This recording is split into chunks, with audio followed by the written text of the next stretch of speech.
So the last thing we're going to do is do some division with complex numbers. Before we get into it, I want to remind you about dividing numbers with square roots in the denominator. So traditionally, we try to not ever have square roots in the denominator. We need to get rid of them. Similarly, we don't want to have complex numbers in the denominator. And the way we get rid of this square root of 5 here, you might remember, is that we multiply the numerator and the denominator by the square root of 5, because then root 5 times root 5 by definition is 5. The square root of 5 times the square root of 5 is 5. And then 3 times root 5, you just go, hey, that's just 3 root 5. We're done. It's as easy as that. So you just kind of have to know that this is that piece. First of all, you need to know, I need to get rid of the square root. Secondly, you need to know how to get rid of the square root, and that's the key. So now we're going to talk about division of complex numbers. First, we need to recognize, we need to get rid of that square root, the complex number in the denominator. So that's the first thing we need to know. So we get a complex number, let's get rid of it. The second thing we need to know is how to. So what we are going to do is multiply the numerator and denominator by what's called the complex conjugate. And the complex conjugate is everything is the same, right? Everything's the same except the sign. We are going to use the opposite sign in between. That's the complex conjugate. And you'll see why that works out really well on this one. So if we do that to the denominator, we also have to do it to the numerator. So we're going to multiply it by 4 plus 2i. And we're going to FOIL everything out just like we learned in multiplying. So we just have to do it twice. We'll do the numerator first. 3 times 4 is 12. 3 times 2i is 6i. 4i times 4 is positive 16i. 4i times 2i is 8i squared, which is negative 8. And then we're going to do the same thing with the denominator. 4 times 4 is 16. 4 times positive 2i is positive 8i. Negative 2i times 4 is negative 8i. Negative 2i times positive 2i is going to be 4. 2 times 2 is 4, and negative I times, or is negative 4, sorry, and then I squared makes it another negative, so the whole thing becomes positive 4. And notice, the 8i and negative 8i cancel out. That's the reason why we pick that conjugate. If you're looking at that and going, hey, that's just a difference of 2 squares, Mr. Lynch, you are correct. That is all it is, a difference of 2 squares. We're just doing it in reverse.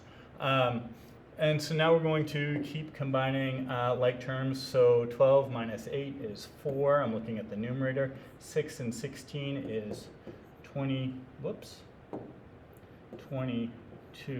I don't know what's happening with that, 22i. And the denominator, we just have the number 20.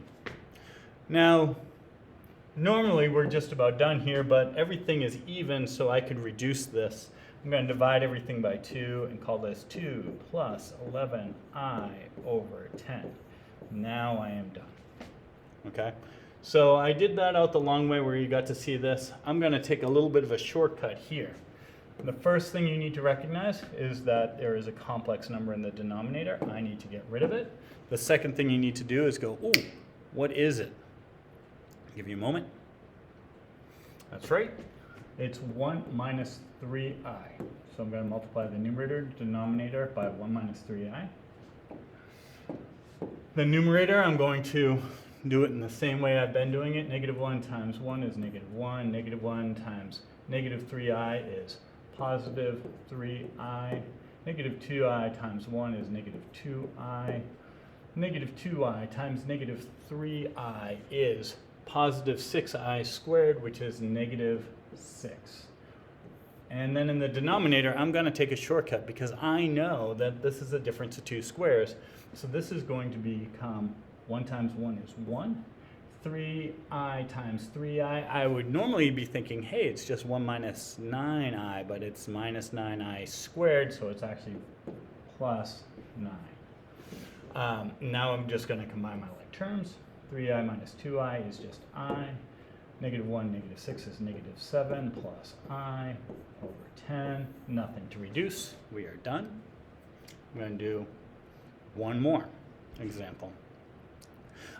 This one over here, you'll look at and you go, oh, wait a second. There's no real term to it, so I can't really do that. I can't do what we've done, but I got to get rid of that I. You could think about it that is 0 minus 3i or 0 plus 3i, if you wanted to. That'll totally work. Or you could just multiply by I in the numerator and denominator, and that works. But I'm going to show you kind of the method that will always work. So I'm going to do 0 minus 3i, and if I multiply by 0 minus 3i in the numerator and denominator, this will go fine. But then we'll have to reduce. If you just chose I, you wouldn't need to reduce. So anyway, I'm going to do this multiplication. Now, I don't need to worry about these zeros. 5 times negative 3i is negative 15i. 4i times negative 3i is negative 12i squared, which is positive 12.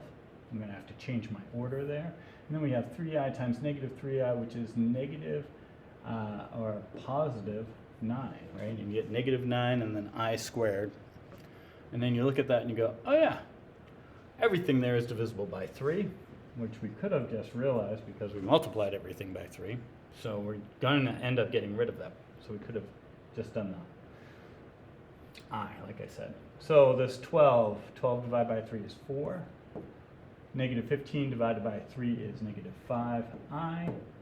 Over 9 divided by 3 is 3. There is our answer. So I hope that helps. Good luck.